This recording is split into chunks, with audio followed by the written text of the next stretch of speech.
నమస్కారం, welcome to Suman TV. నేను గీతాంజలి. ప్రస్తుతం నేను రంగారెడ్డి జిల్లా శంకరపల్లిలో ఉన్నటువంటి అయ్యప్ప స్వామి దేవాలయం దగ్గర ఉన్నానండి. చాలా అద్భుతమైన ఆలయం ఇది. శబరిమల దాకా వెళ్ళని భక్తుల కోసం ఇది ఒక గొప్ప అవకాశం అనుకోవచ్చు ఇక్కడికి వచ్చి దర్శించుకోవడానికి. ఇక్కడ ప్రత్యేకించి అంటే మహిళలు రావద్దన్న నియమం ఏం లేదండి, అందరూ రావచ్చు, స్వామిని అలా చూసి దర్శించుకుని వెళ్ళొచ్చు. ఇంకా చాలా ఉపాలయాలు కూడా ఉన్నాయి. అయితే ఈ ఆలయానికి సంబంధించి అలాగే స్వామి వారి విశిష్టతను తెలుసుకుందాం. వివరించేందుకు ప్రస్తుతం మనతో పాటు ఉన్నారు రంగారెడ్డి జిల్లా శంకరపల్లి అయ్యప్ప స్వామి దేవాలయం ప్రధాన అర్చకులు మణికంఠ శర్మ గారు. వారితో మాట్లాడదాం. గురుగారు నమస్కారం అండి. స్వామియే శరణం అయ్యప్ప. ఎప్పుడండి నిర్మాణం జరగటం, ఈ ఆలయ విశేషాలు చెప్పండి. ముందుగా స్వామివారి శ్లోకంతో ఈ యొక్క కార్యక్రమాన్ని ప్రారంభిద్దాం.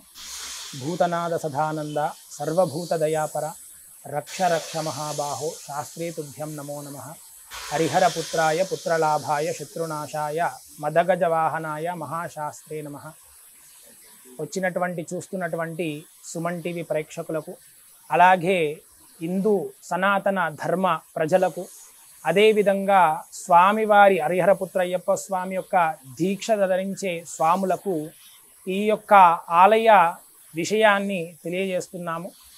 కావున ఈ యొక్క రంగారెడ్డి జిల్లా శంకరపల్లి గ్రామమునందు అంగరంగ వైభవంగా శబరిమలలో ఎలాగైతే దేవాలయాన్ని నిర్మించినారో అలాగే ఈ యొక్క దేవాలయాన్ని చాలా కష్టంతో నిర్మించడం జరిగింది, భక్తి శ్రద్ధలతో.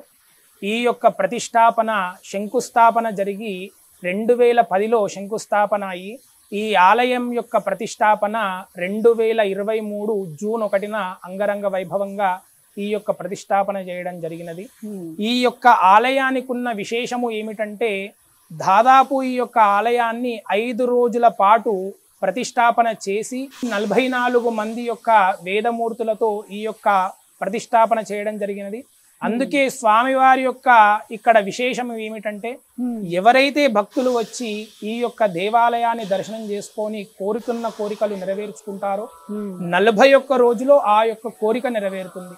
నెరవేరిన వెంటనే 108 ప్రదక్షిణాలు చేయడము చాలా విశేషము ఈ యొక్క దేవాలయంలో.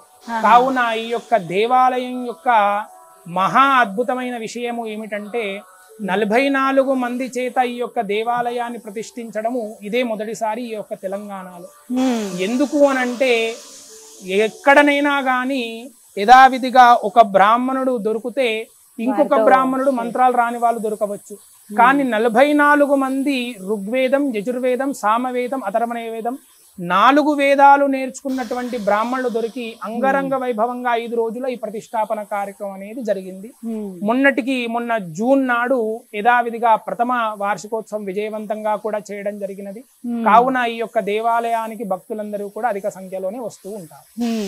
సంవత్సరం పూర్తయింది, స్వామివారి ప్రతిభ కూడా అలా వెలుగుతూనే ఉంది, చాలా మందికి తెలిసిందండి.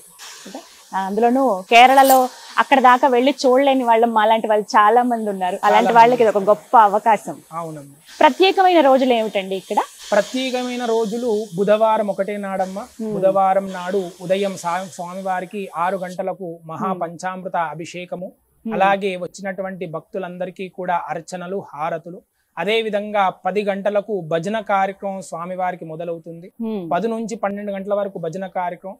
12 నుంచి 1:30, 2 గంటల వరకు ఎంత మంది వస్తే అంతమందికి అన్నదాన కార్యక్రమం నిర్మించడం కూడా జరిగింది. ప్రతి బుధవారం కూడా అన్నదాన కార్యక్రమం ఉంటుంది. ఇక కార్తీక మాసంలో ఎలా ఉండబోతుంది? కార్తీక మాసంలో ప్రతిరోజు 5 గంటలకు స్వామివారి భక్తులందరికీ కూడా మాలాధారణ ఉంటుంది. అదే విధంగా ప్రతిరోజు స్వామివారికి విశేష అభిషేకాలు. 7:30కు ఉదయము స్వామివారికి మహాఆరతి, షోడశోపచార పూజలు, మహా చతుర్వేద సేవా కార్యక్రమం. అదే విధంగా 11:30 వరకు వచ్చినటువంటి భక్తులందరికీ కూడా అర్చనలు, ఆరతులు, తీర్థ ప్రసాదాలు. అదే విధంగా 11:30కు మహా ఆరతి చేసి యథావిధిగా మళ్ళీ స్వామివారి ఆలయాన్ని మూసివేసి యథావిధిగా సాయంకాలం మరలా 5 గంటలకు ఆలయాన్ని తెరిచి వచ్చినటువంటి భక్తులందరికీ కూడా అర్చనలు, తీర్థ ప్రసాదాలు చేసి ఇచ్చి యథావిధిగా 8 గంటలకు స్వామివారికి హరివరాసన సేవ కార్యక్రమం చేసి 8 గంటలకు ఆలయాన్ని మూసివేయడం జరుగుతుంది. కార్తీక మాసంలో మాల వేసుకొని మండల దీక్ష పూర్తి చేసుకున్న ప్రతి ఒక్క స్వామికి కూడా ఇరుముడి కట్టి ఇప్పడం కూడా జరుగుతుంది. ఎవరైతే ఈ యొక్క 41 దీక్ష మండల దీక్ష ఎవరైతే చేస్తారో వారికి మాత్రమే 18 మెట్లు ఎక్కిచ్చే అర్హత. ఎందుకంటే స్వామివారి యొక్క 18 మెట్ల కింద విశేష యంత్రాలు పెట్టడం జరిగింది. ఆ యంత్రాల మీద మనము కాలు పెట్టాలంటే తప్పకుండా దీక్షతో, మండల దీక్ష కాలం దీక్ష తీసుకున్న వారికే ఈ యొక్క దేవాలయానికి మెట్లు ఎక్కడానికి అర్హత ఉంటుందండి. కేవలం వారికి మాత్రమే అనుమతిస్తారు. అయితే ఇక్కడ ప్రత్యేకం ఏంటంటే మహిళలు కూడా రావచ్చు అన్నారు. మహిళలు కూడా రావచ్చమ్మా, ఎటువంటి ఇబ్బంది లేదు. మహిళలు కూడా అందరూ కూడా మనకి ఈ దేవాలయానికి రావచ్చు. స్వామివారికి ఏవైతే పూజలు ఉంటాయో మహిళలకు కూడా అన్ని పూజలు వర్తిస్తాయి ఇక్కడ. అదే విధంగా ఈ యొక్క దేవాలయంలో విశేషం ఏమిటంటే సుబ్రహ్మణ్య స్వామి, ఎవరి జాతకంలోనైతే కుజుడు మైనస్ లో ఉంటాడో, కుజదోషం ఉన్న వారికి, వివాహం కాని వారికి, అప్పులు బాగా అయిన వాళ్ళకి ఈ కుజదోష నిర్వహణ కొరకు యథావిధిగా ప్రతి మంగళవారం నాడు సుబ్రహ్మణ్య స్వామికి అభిషేకం చేయడం చాలా విశేషం ఈ యొక్క దేవాలయంలో. కావున ఎవరైతే ఈ అప్పులతోటి, వివాహం కాకుండా, సంతానం కాకుండా ఎవరైతే బాధపడుతున్నారో ప్రతి మంగళవారం వచ్చి సుబ్రహ్మణ్య స్వామికి విశేష అభిషేకం అనేది చేసుకోవచ్చు. అదే విధంగా ఈ ఆలయంలో కూడా ప్రశ్నశాస్త్రము, జాతకాలు, జ్యోతిష్యాలు, పంచాంగాలు, ముహూర్తాలు అన్నీ కూడా చూడబడతాయి, చెప్పబడతాయి. ఉపాలయాలు ఏమి ఉన్నాయండి? ముందుగా విఘ్నేశ్వరుడితో ప్రారంభిస్తే యథావిధిగా ముందుగా అన్నిటికీ సర్వాహాటంకాలు తొలగించడానికి ముందుగా వినాయక స్వామి. ఎవరికైతే ఈ యొక్క కలియుగంలో చాలా విశేషమైనది ఏమిటంటే అందరికీ కూడా మనం ఎదురు చూస్తున్నది సర్పదోషాలు. ఈ యొక్క సర్పదోషాలు జాతకంలో ఉండడం ద్వారా మైనసే తప్ప ప్లస్ ఉండదు. కావున వారందరికీ కూడా దోషాలు తొలగిపోవడానికి నాగదేవత ఆలయాన్ని, అదే విధంగా సుబ్రహ్మణ్య స్వామి ఆలయము, అదే విధంగా ప్రతి ఒక్క అయ్యప్ప దేవాలయంలో శాస్త్ర ప్రకారము మాలికాపురోత్తమ మంజుమాతాదేవి ఉండాలి కాబట్టి మాలికాపురోత్తమ మంజుమాతాదేవి. అదే విధంగా పూర్వము ఈ శబరిమలలో ఉన్నటువంటి అయ్యప్ప స్వామి దేవాలయానికి కాపలాదారులుగా ఉన్నటువంటి కడుత్తాన్ కరప్ప స్వామి, వాళ్ళు కూడా కింద మెట్ల పక్కనే అటుపక్కకి ఇటుపక్కకి కూడా ఆ దేవాలయాలు ఉన్నాయి. మొత్తంగా ఇవి ఆలయాలు. అయితే అమ్మవారి గురించి ఒక మాటలో చెప్పండి.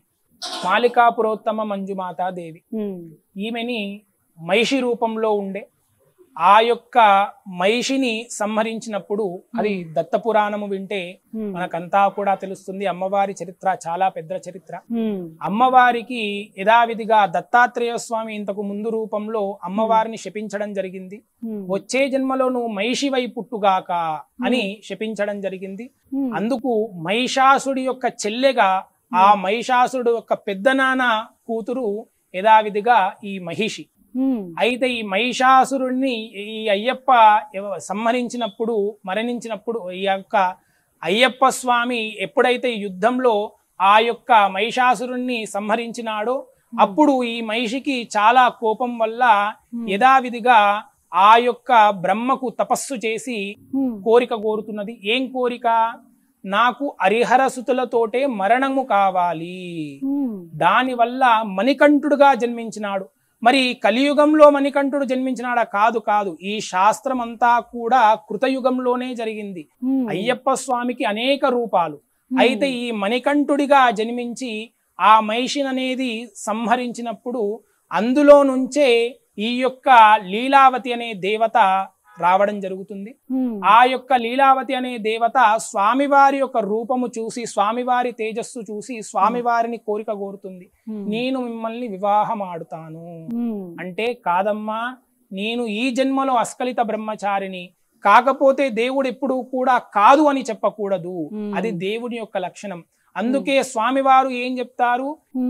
ఏ యొక్క మాసంలోనైతే కన్యస్వాములు మన దగ్గరికి రారో, కన్యస్వామి అనేవాడు ఉండి మొదటిసారి మాల ధరించని వాడు ఎప్పుడైతే ఉంటాడో అప్పుడు నిన్ను నేను వివాహం చేసుకుంటాను. అప్పటి వరకు నన్ను పూజించిన స్వాములల్లా కూడా నిన్ను తప్పకుండా పూజించాలి అని స్వామివారు ఆమెకి సంకల్పం ఇవ్వడం జరుగుతుంది. అందుకే ప్రతి ఒక్క స్వామి కూడా మొదటిసారి మాల వేసుకొని శబరి యాత్రకు వెళ్ళినప్పుడు అక్కడ బాణం గుర్తు ఒకటి చెట్టుకు గుచ్చడం జరుగుతుంది. ఈ యొక్క మన మాసాలంతా కూడా సంక్రాంతి కాగానే మాలికాపురోత్తమ మంజుమాత ఏనుగు మీద వచ్చి అక్కడ బాణాలు చూస్తుంది. ఎప్పుడైతే బాణాలు కనిపిస్తాయో తిరిగి ఆ యొక్క అమ్మవారు వెళ్ళిపోవడం జరుగుతుంది. కావున ప్రతి ఒక్కళ్ళు కూడా అయ్యప్పను ఎవరైతే పూజిస్తారో వాళ్ళు ఈ యొక్క అమ్మ మాలికాపురోత్తమ మంజుమాతని కూడా పూజించాలి. ఖచ్చితంగా ప్రతి ఆలయంలో ఉంటారు. ప్రతి ఆలయంలో మాలికాపురోత్తమ మంజుమాత ఉంటది. ఆమెకి వరం. అలాగే 41 రోజుల పాటు మండల దీక్ష తీసుకునే వారి నియమాలు ఎలా ఉంటాయండి అయ్యప్ప ఈ యొక్క 41 రోజు దీక్ష తీసుకునే భక్తులు స్వాములందరూ కూడా చేస్తున్నటువంటి తప్పులు ఏమిటంటే, స్వామివారి యొక్క దీక్ష అనేది చాలా గొప్పనైనది. స్వామివారి యొక్క దీక్షలో ఉన్నప్పుడు మనము చేసే చిన్న చిన్న తప్పుల వల్లనే మనకు రిజల్ట్ ఉండదు. వాస్తవానికి స్వామివారి దీక్షను తీసుకున్నప్పుడు మనలో ఉన్నటువంటి ఆహాన్ని, ఆశను, కోరికను, కోపాన్ని చంపుకొని ఒక నిర్మాల్యం లెక్క ఉండాలి. ఉదాహరణకు ఒక శ్లోకం ఉన్నది, దేహో దేవాలయ ప్రోక్తో జీవో దేవ సనాతనః తెజే దగ్నాన నిర్మాల్యం సోహం భావేన పూజయేత్. మనం ఎప్పుడూ కూడా శివుని అభిషేకం చేస్తున్నటువంటి గంట సేపైనా సరే మనము శివుని లెక్క మారి అభిషేకము చెయ్యాలి అని శాస్త్రం చెప్పినది. అయితే శివుడు అంటే ఎవరు? భోలాశంకరుడు. ఆయన ఏ కోరిక కోరుకున్నా ఇచ్చేస్తాడు. అందుకొరకే కదా భస్మాసురుడికి కూడా నువ్వెవరి పేరు మీద అయితే చేయబెడతావో వాడు భస్మం అయిపోగాక అని కోరిక ఇచ్చి మళ్ళీ ఈయన 30 తిప్పలు పడ్డాడు. అలాంటి భోలాశంకరుడి యొక్క అభిషేకం కేవలం 10 నిమిషాలు చేస్తుంటేనే మనము శివుని లెక్క మారాలని శాస్త్రం చెప్పినది. అలాంటిది హరిహరలకు పుట్టినటువంటి ఈ యొక్క అయ్యప్ప స్వామి దీక్ష చాలా నియమనిష్టాలతో కూడుకున్న దీక్ష. ఇప్పుడు మనము చేస్తున్నటువంటి తప్పులు ఏమిటంటే, దీక్షలో ముందుగా మాల వేసుకోగానే యథావిధిగా ఫోన్లు బాగా చూడడము, ఎక్కడనైనా భిక్ష అవుతుంటే ముందే వెళ్ళి సేవ చేద్దామనే ఆలోచన తక్కువ. భిక్ష టైం వరకు వెళ్ళిపోదాము, భిక్షలో అది బాగాలేదు ఇది బాగాలేదు. అదే విధంగా కొంతమంది ఉదయాన్నే లేవకపోవడం, సూర్యోదయం అయ్యే లోపు మన యొక్క పూజా కార్యక్రమాలన్నీ కూడా ముగిసిపోవాలి. యథావిధిగా శాస్త్ర ప్రకారం ఏం చెప్పినారు, శాస్త్రాలన్నీ కూడా పక్కకు పెడితే ఒక మహారచ ఏం చెప్పినాడు, గజవత్ స్నానమాచరేత్, ఏనుగు లెక్క స్నానం చెయ్యాలి. ఏనుగు ఎంతసేపు స్నానం చేస్తుంది? చాలా గంటల పాటు చేస్తుంది. అంతగానం చెయ్యాలని కాదు. ఈ మధ్యలో స్నానం అంటే 2 చెంబులు పోసుకున్నామా, తుడుచుకున్నామా, వచ్చినామా, బట్టలు వేసుకున్నామా, జాబుకు పోయినామా, అలా కాదు. సున్ని పిండితోటి యథావిధిగా శనగపిండితోటి ఇంతకు ముందు స్నానం చేసేవారు. దాంతో మనకి సమయం ఎక్కువ పడుతుంది. అందుకే కనీసం ఒక 15 నుంచి 20 నిమిషాల పాటు అయ్యప్ప స్వాములు తప్పకుండా స్నానం చెయ్యాలి. యథావిధిగా స్నాన ఆచరణ. ఈ యొక్క సూర్యోదయం లోపు స్నానం అయిపోవాలి అంటే 4 గంటలకు తప్పకుండా లేవాలి స్వాములు. ఇది మొదటి యొక్క కండిషన్. 4 గంటలకు స్వామి వాళ్ళు నిద్ర లేచి స్నానాదులు చేసుకొని స్వామివారి యొక్క భస్మాన్ని, గంధాన్ని, కుంకుమను 3 బొట్లను అలంకరించుకోవాలి. నుదురు ఎప్పుడూ కూడా మన తలరాత కనపడకూడదు. కనపడొద్దు అంటే 3 రేఖలుగా భస్మం పెట్టుకొని దానిపై గంధం పెట్టుకొని దానిపై కుంకుమ పెట్టుకుంటే స్వామివారి యొక్క కరుణా కృపా కటాక్షాలు ఎల్లవేళలా ఉంటాయి. 6 లోపు పూజా కార్యక్రమాలు సన్నిధానంలో ముగించేసుకొని యథావిధిగా మళ్ళీ 12 గంటల వరకు మనకేమన్నా పనులుంటే చేసుకోవాలి. లేదు అనంటే దీక్ష తీసుకోవడం అంటే ఎప్పుడు కూడా స్వామివారి పక్కనే ఉండడము. స్వామివారి పక్కనే ఉండడం అంటే ఫోటో పక్కనో విగ్రహం పక్కనో ఉండడం కాదు, దేవాలయానికి రావడం కాదు, ఎప్పుడూ కూడా స్వామివారిని ధ్యానించుకుంటూ ఉండడము. ఇది దీక్ష యొక్క 2వ కండిషన్. అలా ధ్యానించుకుంటూ ఉండాలంటే ఎప్పుడు కూడా స్వామివారి స్తోత్రాలు చదవడం కానీ, స్వామివారి విశేషము మీ గురుస్వామి ద్వారా తెలుసుకోవడము కానీ, యథావిధిగా స్వామివారి యొక్క శరణు ఘోషను ఊరికే చదవడము కానీ, ఇదన్నీ కూడా చేయడం. ఇది 3వ కండిషను. మళ్ళీ 12 దాటిన తర్వాతనే భోజనము చెయ్యాలి.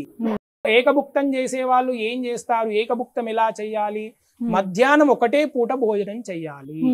ఆ యొక్క మధ్యాహ్నం ఒకటే పూట భోజనాన్ని ఏకభుక్తం అంటారు. మరి స్వామి దేవాలయానికి వెళ్తే ప్రసాదాలు ఇస్తారు. మరి అది ఏకభుక్తం ఎలా అవుతుంది? ప్రసాదాన్ని కాదంటే దోషము. మీకు ఇచ్చినటువంటి ప్రసాదాన్ని తీసుకొని ఇంటికి వెళ్ళి ఎప్పుడైతే మీరు భిక్ష చేస్తారో ఆ భిక్షలో ఈ ప్రసాదాన్ని కలిపి తినడం, దీన్ని ఏకభుక్తం అంటారు. కాబట్టి అదే విధంగా స్వామివారి యొక్క శాస్త్రంలో ఏం చెప్పినది, బ్రహ్మచారులకు ఏకభుక్తం పనికి రాదు. బ్రహ్మచారులు ఎవరైతే ఉన్నారో వాళ్ళు తప్పకుండా ఉదయము పాలు పండ్లు తీసుకోవచ్చు, మధ్యాహ్నం కాలం భిక్ష చేసి మళ్ళీ సాయంకాలం పాలు పండ్లను బ్రహ్మాండంగా తీసుకోవచ్చు. ఎందుకంటే మన శరీరం అనేది 2 భాగాలు, ఆత్మ శరీరము. మన శరీరము తట్టుకున్న మన ఆత్మ క్షోభిస్తే మనం కోరుకున్న కోరికలు నెరవేరవు. అందుకే బ్రహ్మచారులకు ఏకభుక్తం ఎప్పుడూ కూడా పనికిరాదు. అదే విధంగా మళ్ళీ సాయంకాలము 6 గంటల వరకు సూర్యోస్తమమయ్యేలోపు స్నానాదులు చేసుకొని యథావిధిగా స్వామివారి సన్నదానంలో పూజ చేసుకొని యథావిధిగా స్వామివారి యొక్క భజన కీర్తనలు చేసి స్తోత్రాలు చదివి వీలైతే దేవాలయం దగ్గరలో దేవాలయం ఉంటే అరివరాసన సేవకు వెళ్ళి స్వామివారి యొక్క అరివరాసన సేవ ముగించుకొని యథావిధిగా 10 లోపు 9 లోపు నిద్ర చేసుకొని మళ్ళీ ఉదయాన్నే 4 గంటలకు లేచి అదే విధంగా ఇది ఒక స్వామివారి యొక్క దీక్షా కార్యక్రమాలు. అదే విధంగా ఇరుముడి విషయానికి వస్తే 41 రోజు రాత్రులు నిండాలి. 42వ రోజు నుంచి ఇరుముడి కట్టుకోవడానికి అర్హత అనేది వస్తుంది. ఎప్పుడు కానీ రాత్రులు ముగియడం మనకు చాలా ముఖ్యమైనది. యథావిధిగా ఈ మధ్యలో ఏం చేస్తున్నారు, 41 రోజు వచ్చి ఇరుముడి కట్టేసుకుంటారు. అది తప్పు. 41 రాత్రులు నిండిన తర్వాత 42వ రోజు నుంచి నువ్వు ఎప్పుడైనా ఇరుముడి అనేది కట్టుకోవచ్చు. ఇప్పుడు దీక్షల్లో కూడా కొంతమంది 11 రోజులు 21 రోజులు తీసుకుంటారు కదండి, అసలు అలాంటి నియమం ఉందా? అలాంటి నియమం ఎప్పుడూ కూడా ఏ దీక్షలో కూడా చెప్పబడలేదమ్మా. మండలం అంటే మండలం అంటే మండలమే. మండల కాలము దీక్షను చెయ్యాలి అని చెప్పినారు కానీ అర్ధమండలము పుష్కర మండలం అని ఎప్పుడూ కూడా ఏ శాస్త్రంలో చెప్పడం జరగలేదు. మండల కాలం పాటు దీక్షలో ఉండాలి తప్పకుండా. 41 రాత్రులు నిండి 42వ రోజు నీ దీక్ష ముగిస్తున్నట్టు. ఇప్పుడు మహిళల విషయానికి వస్తే చిన్నపిల్లలు 6 ఏళ్ల లోపా అండి కొంతమందికి. అయితే అమ్మా ఇంతకు ముందు ప్రథమ రజస్వల అనేది యథావిధిగా స్త్రీలు ఇంతకు ముందు 12 ఏళ్ళు 13 ఏళ్ళు 14వ ఏట అవుతుండే. అందుకే శాస్త్రాల్లో ఏం చెప్పినారంటే 10 ఏళ్ల లోపు ఉన్న మహిళలు 50 ఏళ్ళు దాటినటువంటి మహిళలు ఈ యొక్క స్వామివారి దీక్షను ఆచరించవచ్చు, తీసుకోవచ్చు. అయితే ఇప్పుడు రాను మన యొక్క ఫుడ్ లో చాలా ఇబ్బందులు వస్తున్నాయి కాబట్టి కొంతమంది 9 ఏళ్లకు 8 ఏళ్లకు కూడా ప్రథమ రజస్వల పుష్కరిణి అవుతున్నారు. అందుకొరకే రాను ఏం చేసినారంటే 5 ఏళ్ల లోపు 6 ఏళ్ల లోపు కనీసం 8 ఏళ్ల లోపు ఈ యొక్క దీక్షను అనేది తీసుకోవడం విశేషం. తర్వాత 50 పైన పడిన తర్వాత ఈ యొక్క దీక్షను అనేది తీసుకోవచ్చు. అసలు అయ్యప్ప స్వామి వారికి ఇష్టమైనది ఏంటండి? ఆయన ఏం కోరుకుంటారు? అమాయకపు భక్తి. స్వామి వారికి కావాల్సింది భక్తి మాత్రమే, ఇంకా ఏమి వద్దు. భక్తి అంటే మనం డబ్బులు పెట్టి పువ్వులు పండ్లు యథావిధిగా డబ్బులు నేను పోస్తాను పెద్దగా పడి పూజ చేస్తాను కాదు. నువ్వు పూజ చేసినంత సేపు ఏమీ ఆలోచించకుండా స్వామివారు నీ లోపట ఉన్నట్టు ధ్యానించుకొని పూజ చేయడం అనేది అయ్యప్పకు చాలా ఇష్టం. వారికి ఇష్టమైనటువంటి నైవేద్యం బెల్లం నైవేద్యం, అరవన్నం. ఎంత బాగుంటుందో. ఎదురు చూస్తారా ప్రసాదం కోసం? ఎవరన్నా వెళ్తే ప్రసాదం కావాలి కదమ్మా. స్వామివారి ప్రసాదం తింటే పంచపక్వ పరవన్నాలు తిన్నంత కడుపు నిండిపోతుంది, చిన్న కాస్త ప్రసాదమే. అభిషేకాలలో వారికి ఏది ప్రీతండి బాగా? పంచామృతం. అన్ని పండ్ల రసాలతో చేసినటువంటి పంచామృతం అనేది స్వామివారికి చాలా విశేషము. అదే విధంగా నెయ్యి.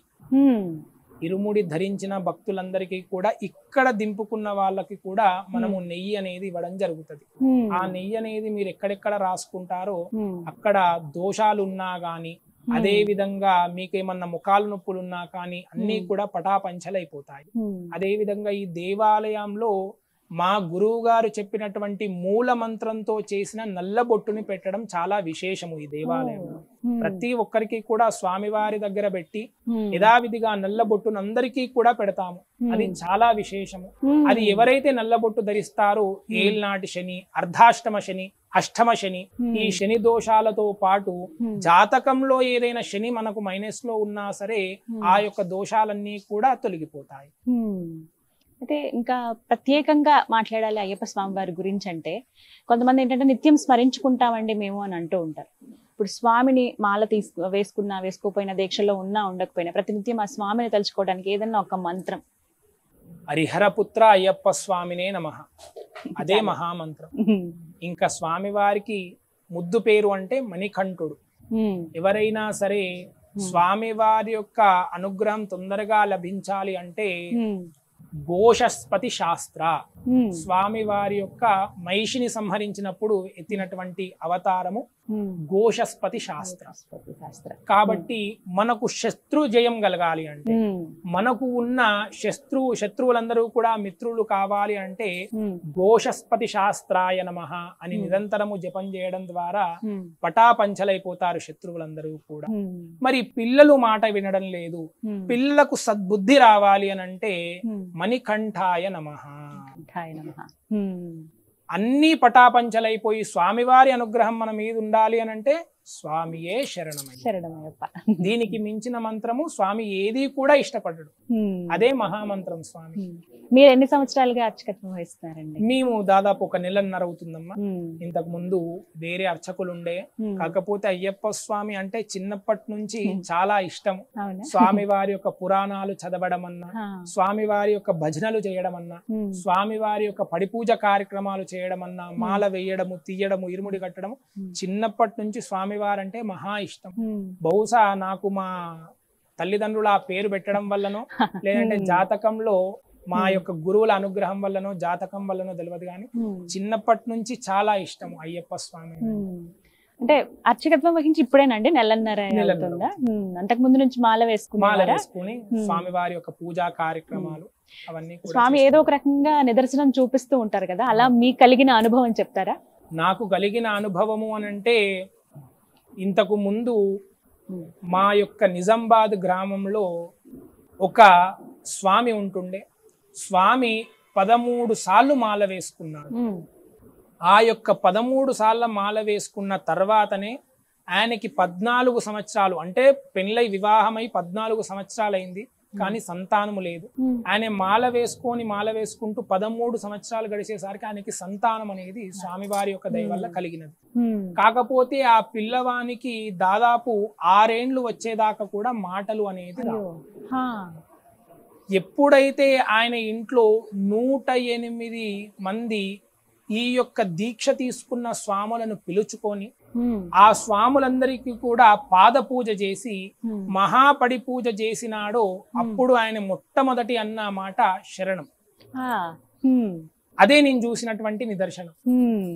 స్వామివారి అనుగ్రహం మన మీద ఉంటే ఈ విషయము, ఈ కోరిక కాదు అనేది ఉండదు, తప్పకుండా అవుతుంది. ఇలాంటి నిదర్శనాలు ఎంతో మంది కదండి, కోటాను కోట్ల మంది వెళ్ళి అక్కడ శబరిమల వెళ్తూ ఉంటారు. జ్యోతి దర్శనం గాని ఎప్పటికీ ఒక అద్భుతమే స్వామి అయ్యప్ప స్వామి అంటే. స్వామి అంటే మనకు భోలాశంకరుడు విష్ణుమూర్తి. వెంకటేశ్వర స్వామి 7 కొండల ఎక్కి వెంకటేశ్వర స్వామి దర్శనం చేసుకుంటే ఈ కోరికను నెరవేరుతాయని ఎంత నమ్ముతారో, శివునికి అభిషేకం చేస్తే మన పాపాలు పోతాయని ఎంత నమ్ముతారో, హరిహరలకు పుట్టినటువంటి అయ్యప్ప స్వామి వాళ్ళిద్దరూ ఇచ్చే ఫలితాన్ని ఈ ఒక్క స్వామి తొందరగా ఇవ్వడం జరుగుతుంది. ఎందుకంటే స్వామివారి సంకల్పము కలియుగంలో భక్తులు కలిపురుషుని ద్వారా కష్టపడొద్దు, అదే స్వామి వారి యొక్క మహాసంకల్పం. కానీ స్వామి వారికి కావాల్సింది భక్తి. భక్తి అని అంటే నీవు ఖర్చు పెట్టి చేసేటువంటి పూజ కాదు, చేస్తున్నంత సేపు స్వామి వారిని మనసులో ఉంచుకొని చేయడమే భక్తి. చాలా చక్కగా వివరించారండి. స్వామియే శరణం. సర్వే జనా సుఖినో భవంతు, లోకా సమస్తా సుఖినో భవంతు.